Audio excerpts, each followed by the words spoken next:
Voilà. Oui, je vous ai dit en commençant que d'ailleurs la manière dont Freud va essayer d'interpréter ce transfert de Ferenczi à lui passe par des détails comme par exemple le fait de l'appeler mon fils. Alors, c'est très drôle parce qu'à un moment donné, mon cher fils. Alors effectivement, on voit que Ferenczi est un peu surpris et Freud écrit et je continuerai tant qu'effectivement vous ne m'aurez pas répondu de la bonne manière, c'est-à-dire tant que vous ne serez pas opposé à ça. Freud cherche tous les moyens pour provoquer chez Ferenczi un peu de colère qui serait une colère séparatrice, qui serait une tentative de séparer de ça. Et finalement, on comprend la difficulté. Freud est l'inventeur de la psychanalyse. Et effectivement, son analyse avec Freud, c'est pas facile, parce qu'il faut effectivement imaginer qu'on puisse se séparer, qu'on puisse aller au bout d'un transfert avec l'inventeur de la psychanalyse sans se séparer de l'inventeur lui-même ou de la psychanalyse. Donc on comprend que ce soit compliqué. Quand même, c'est pas aussi simple que de dire s'il n'a pas réglé son complexe avec papa. C'est un peu plus compliqué que ça. Et donc on le conçoit là, comment ça s'imbrique et comment c'est difficile. Voilà. Alors.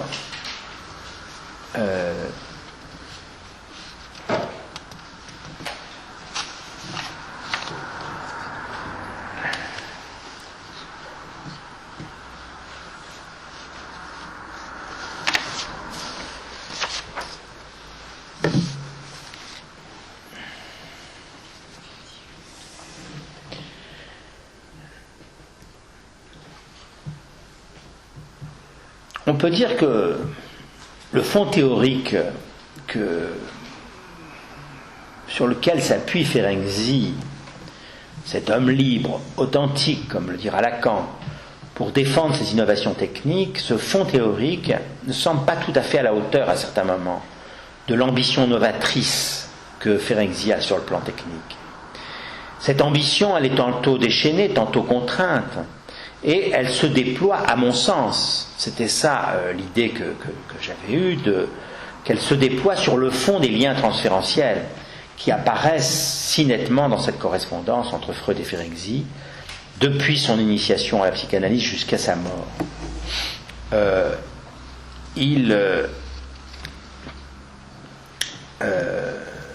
Voilà. Je vais passer très, très rapidement, peut-être pour reprendre chez Lacan 2 ou 3 points, effectivement, de ce qui a fait son intérêt pour Ferenczi, puisque il y a un article que je vous recommande, peut-être vous l'avez voulu, d'Alain Merlet dans Ornicart 35, qui est très bien fait sur cette question. Il y a cet Ornicart 35 sur les rapports de Ferenczi et de Freud, sur les rapports de Lacan avec Ferenczi, sont tout à fait intéressants. Donc ce terme d'authenticité qui dit bien le rapport de Ferenczi à la vérité est utilisé par Lacan dans Variante de la cure type à propos de Balint, qui fut un élève de Ferenczi. L'école d'authenticité de Ferenczi, dit-il. Dans un autre article des écrits du sujet enfin en question, Lacan maintient ce terme d'authentique en évoquant le plus authentique interrogateur de sa responsabilité de thérapeute. Je trouve qu'effectivement, là, Lacan, il a bien dit les choses, comme souvent. Mais effectivement, je crois que ce qui est extrêmement précieux chez Ferenczi, et dont on peut dire qu'il est de ce point de vue-là un modèle du genre, c'est effectivement la manière dont il n'a pas cessé d'interroger pas seulement les questions du transfert qui le lie à un, mais les conditions de sa pratique. Même si effectivement il a à certains moments pris des libertés par rapport à ce qui était la règle fondamentale, la première règle fondamentale fixée par Freud, qui est effectivement l'association libre, la neutralité de l'analyste et le fait de venir à ses séances. Enfin, la neutralité de l'analyste, c'est même pas précisé, elle est déduite du point précédent. Vous savez que Ferenczi, justement, proposera une deuxième règle fondamentale, d'une certaine manière, qui est celle que tout analyste doit avoir fait une analyse. C'est lui qui a introduit ça. Et quand même, c'est assez incroyable quand on voit par où il est passé lui-même. Hein. Mais ça a d'autant plus de prix qu'effectivement il était convaincu qu'on ne peut pas amener convenablement une cure avec un analysant si soi-même on n'a pas fait convenablement, effectivement, et jusqu'à son terme, une psychanalyse. Vous voyez que sur ce point, on peut dire que Lacan a repris ça, je veux dire, avec force. Non pas que Freud ne le disait pas, mais Lacan en a, on peut dire, fait la théorie de cette affaire-là. Hein, et fait la théorie jusqu'à la passe. Hein, jusqu'à la passe, c'est-à-dire effectivement pour tenter de saisir quelque chose de ce moment de fin d'analyse et de passage à l'analyste. Dans les deux textes qui se répondent, Variante de la cure type et la direction de la cure, et les principes de son pouvoir, Lacan n'a cessé de louer Ferenczi pour avoir mis l'accent sur l'acte même de l'analyste, avec ce que cela requiert de l'effacement du moi de l'analyste. 2 paragraphes de ces 2 textes correspondent, du moi dans l'analyse et de sa fin chez l'analyste, dans les variantes de la cure type, et comment agir avec son être dans la direction de la cure. Le moi de l'analyste doit s'effacer, ce qui nécessite que l'analyste ait été analysé, principe que Ferenczi donc a porté au rang d'une deuxième règle fondamentale. Dans un texte qui s'appelle La fin de l'analyse et qui avait été publié dans un autre ornicard, le ornicard 12-13, dans sa traduction. Il s'agit donc de repérer cet effacement à la place qui résulte du contre-coup du désarroi qui s'origine de l'acte analytique lui-même, nous dit Lacan. Lacan loue Ferenczi donc d'avoir été l'auteur de la première génération le plus pertinent à questionner ce qui est requis de la personne de l'analyste, et notamment pour la fin du traitement. Hein, vous trouvez ça dans le texte sur l'élasticité de la technique, et donc qui est repris par Lacan dans les écrits à la page 340, dans son lumineux article sur l'élasticité psychanalytique en 1928. Ferenczi s'exprime dans ces termes et Lacan cite, je ne vais pas le faire là. Hein.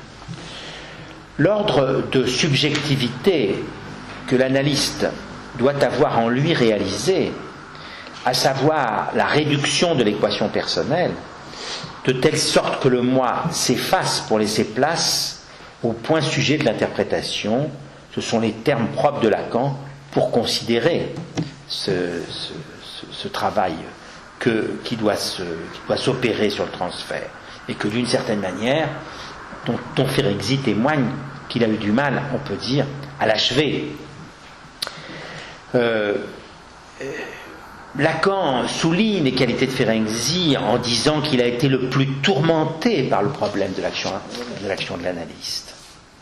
Et cette dialectique de l'être et de l'action de l'analyste, souvent confondue avec le contre-transfert, quand transfert et répétition sont amalgamés, a été particulièrement mise en évidence chez Ferenczi, dans le Ferenczi de la première période, dans son texte Introjection et transfert, où il met l'accent sur le transfert comme absorption dans l'économie du sujet de tout ce que le psychanalyste présentifie dans le duo comme hic et nunc d'une problématique incarnée. Vous voyez que cette problématique incarnée, qui apparaît chez Lacan quand il compare Ferenczi, quand il parle de Ferenczi comme analyste dans le transfert, quand il le compare à un catalyseur. Le transfert lui-même n'est qu'un cas particulier de la tendance générale au déplacement du névrosé. Et on peut dire que cette définition de Ferenczi anticipe la définition lacanienne du transfert, considérée comme la mise en acte de la conscience. On peut dire que Ferenczi va jusqu'à attribuer la typtitude du transfert du névrosé à la quantité d'excitation résiduelle qui résulte de cette opération métonymique. Mais même si Lacan s'amuse de l'aveu que Ferenczi a cru devoir faire à son patient en fin d'analyse, du délaissement dont lui-même est en position de souffrir. Ferenczi se plaignait d'une certaine manière du fait que, d'une certaine manière, le patient l'abandonnait dans cette fin de transfert. Bien, il lui reconnaît cependant le mérite d'avoir placé son action au cœur de l'être, l'analyste étant placé dans le transfert comme cause du désir. C'est ça la catalyse dont il parle. L'être de l'analyste n'a d'autre être que son manque à être, et donc c'est effectivement, on peut dire que Ferenczi a présentifié. Ce que Ferenczi n'a pas tout à fait pu décliner, même s'il ne l'a pas tout à fait négligé, c'est la participation de l'objet dans le transfert. Mais au lieu d'en respecter sa fixité, son hétérogénéité, on peut dire qu'il l'a noyé dans la relation intersubjective, dans cette introjection intersubjective, aboutissant à l'impasse d'une relation duelle. C'est ça qu'on voit tout au long de la correspondance, à certains moments. Une telle conception du transfert, note Lacan, aboutit à une conception unitive, où l'analyste devient consommation mystique d'une hostie imaginaire, note notre ami Merlet dans son article.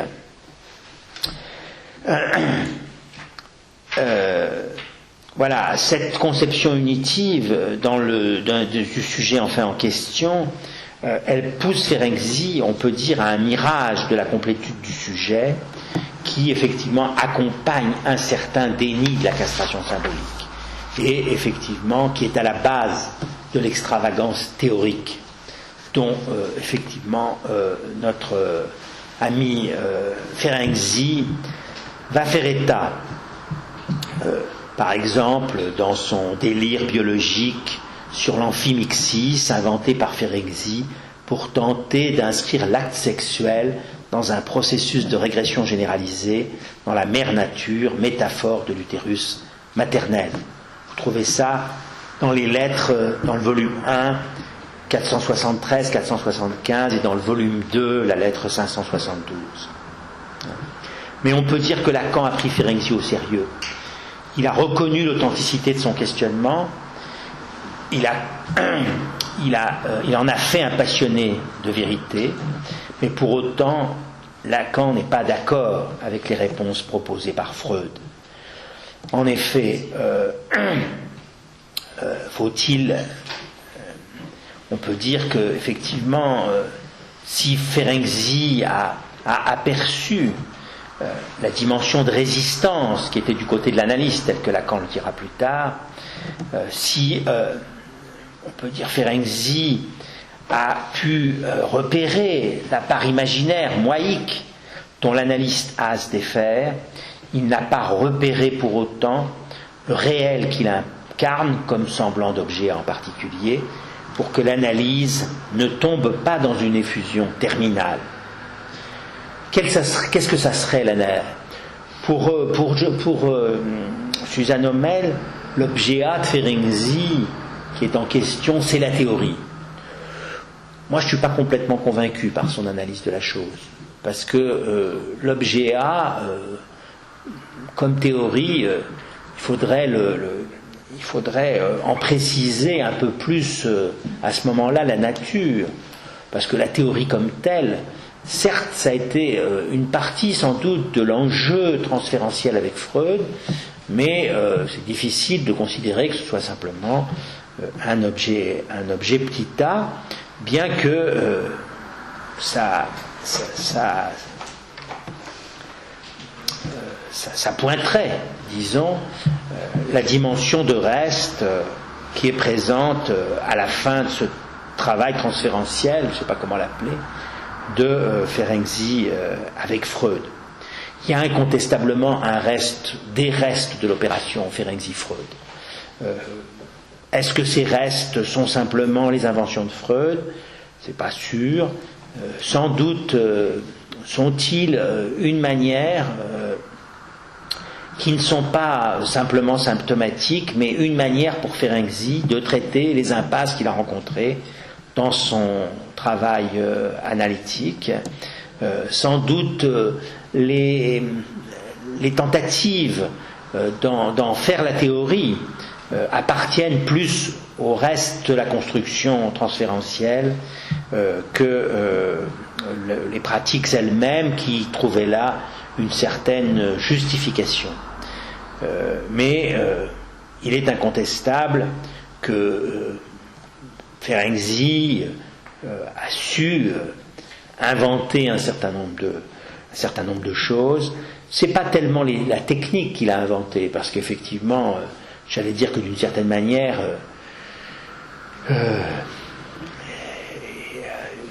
par son élasticité, d'une certaine manière, il revient sur ce qui avait été le plus aigu de son invention, le plus pointu de son invention.